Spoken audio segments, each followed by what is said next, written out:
Thanks for clicking on Conversations with Crosswinds Counseling. I'm Curtis Smith, and I invite you to subscribe to our podcast and to like and share it as well. I hope you enjoyed today's episode.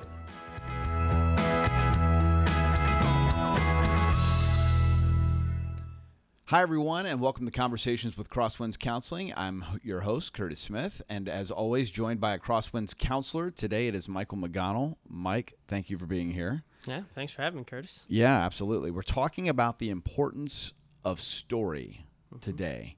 What does that mean? Well, what it means is, how do you put something together? Like, when something happens to you, what's the pieces of how you construct telling other people about what happened to you? And understanding that can be a good sign of, like, how well you've recovered from whatever happened to you. If it's something small, it's like, oh, that's easy. You can tell a story. Oh, yeah, I stubbed my toe this morning. Right. But a lot of times when something really bad happens, it's like making sense of that and being able to tell a coherent story about it is a good way of measuring, okay, did I actually recover from that event, or am I hiding from it or trying to avoid it at all costs? Yeah. Stuff like that. This is a fascinating topic to me for a couple of reasons. One is I think humans are just naturally storytellers. Before the printing press and the written word, that's how people communicated. It's how things got passed down generation to generation. We kind of had a story. We told stories. And even though we've come so far in terms of technology, I don't know if humans are all that different than we were thousands of years ago. We're still at our heart people that tell and share stories. Yeah. And that's actually, there's a concern, depending on who you listen to in the realm of psychology, of people that are worried that we're losing our ability to tell coherent and connecting stories with people.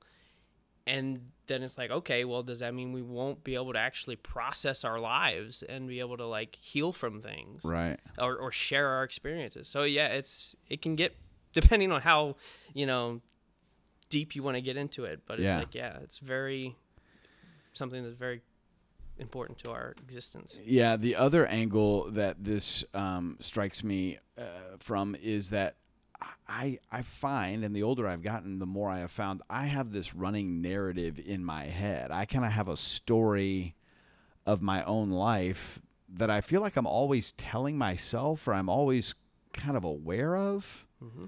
Is that something you see a lot in the clients that you work with? In healthy ones. Okay. Yeah. Oh, good. Good. Then I'm glad I have that. Actually, I would even say the kind of stories you're telling yourself, because the story you tell is reinforcing.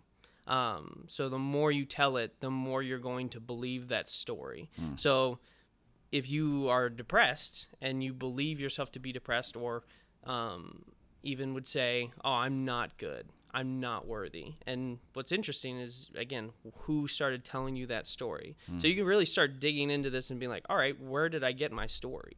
But the more you repeat that, the more you're going to believe it, which is important. Like, again, if you have good stories, sharing that with people, and, again, being able to tell a coherent story about any experience and your life, then you can be like, this is who I am. And as you tell that and reflect on it and say, this is who I am, you're enforcing that every time you tell it. So tell me about how you incorporate this into your sessions with clients. How does it look in therapy? Do you start with that, what's your story that you're telling yourself? What's the narrative in your head? Or do you start externally? What's your story that you share with people, and then work backwards to get at what's driving that? Or when you incorporate this into therapy, what does that look like? How do you use it to help clients? Mm-hmm. Well, first, ironically, again, you just ask and then listen, and you try. And people will tell you your story or their story if you listen. Yeah. And then, so basically, I just start piecing that together. So, like, again, if we were talking, it was like, oh, you say something, I'll be like, man, it really seems like you're saying this about yourself. Like, you don't think you're valuable. And then we'll dig into that and say, okay, where did that piece come from? And what's that? And then even going into specific memories, because usually, like, again, if you have a belief or a feeling that you tell yourself through your stories that you're not worthwhile or people don't like you, there's usually a root cause for that. There's a root story. I also usually talk about the movie Inside Out, if you've ever watched that. Very good movie about this concept, because all of the child's core memories are linked to an experience she had as a child. Like Friendship Island is one of the islands, and it's based on how she plays with her friend when she's little. And so then that carries into the rest of the story of like a core memory that she carries with her.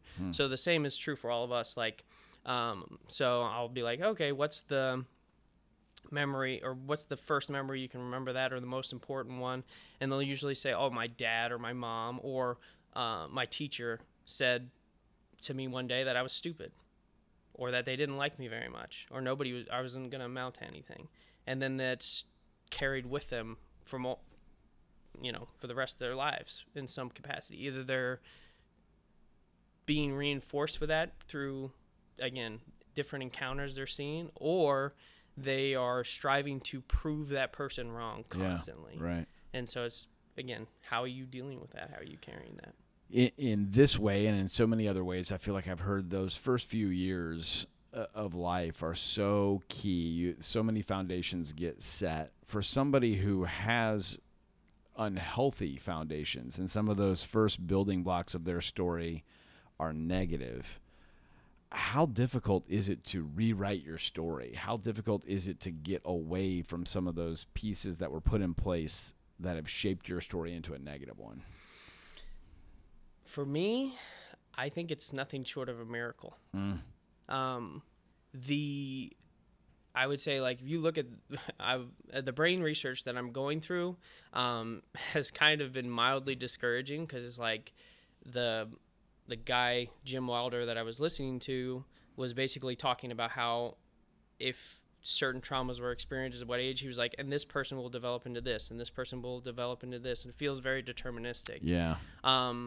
But it's interesting, like, as I reflect on it, it's like, and yet I see my clients somehow being able to rewrite their stories, and somehow, and one of the things that I incorporate, again, is like, we go back into that memory, and I'm very faith-based, and I try to modify this for clients that aren't super faith-based, so I can include everyone. Right. But a lot of times I'll be like, all right, let's invite Christ into the situation. Because a lot of times in those moments where we experience a lot of pain, Christ isn't there. We don't see him. We don't know what he's doing. And so we'll do some work and try to get to a place where it's like, okay, let's invite Christ into this. And then what has he got to say? What's he doing? And it's interesting because, like, again, it doesn't work like instantly for everybody, but there are some people where it's like they're at that right spot where they're able to receive it quickly. Yeah. And the change can be super dramatic. Like, I've seen it almost instantaneously, where it's just like a snap of a finger and their story's changed and they accept it and they're moved on. Well, in a way that makes practical sense, because the Bible is full of verses that share with us that in Christ we're a new creation. And if you look at your life or yourself through the lens of Jesus, I can see where you could make a quick transformation, because it is a new beginning, right? He makes all things new. We see that over and over again in the Bible, so it stands to reason that we could see it in our lives. It is a little discouraging to think maybe that's the only thing. This idea of predestination that you're talking about, like, if this trauma happens at this age, you become this. Boy, without Christ, it feels like those are going to be really hard things to overcome. Yeah. And, I know people that I've heard of people doing it and things like that. But again, for me, like, my faith was super impactful in my recovery. So I'll oftentimes talk to my clients and be like, hey, do you find another thing that's working for you, or if you find another path forward, like, I'm willing to walk down that with you. And it is possible, I would say, because I believe in miracles. Yeah. But yeah, for me personally, like, I can't, like, Christ is the person that saved me. So right. I don't know of any other way. Yeah. And that's the beauty of Crosswinds Counseling. We are a faith-based organization. We certainly bring Jesus into the room with us, but we don't force that on anyone. If you don't share faith, or if you have no faith, or if you don't want faith to be a part of your counseling experience, it doesn't have to be. That's one of the things I most appreciate about Crosswinds counselors. So, Michael, thank you for joining us today and for sharing your thoughts. It's a really interesting concept to think about our stories, how we share our stories, how they connect us with others, and how we can work on and improve our stories. So thanks for being here today, Mike. Yeah, no problem, Kurt. Thanks for having me. Yeah, and thank you for joining us. We will see you next time on Conversations with Crosswinds Counseling.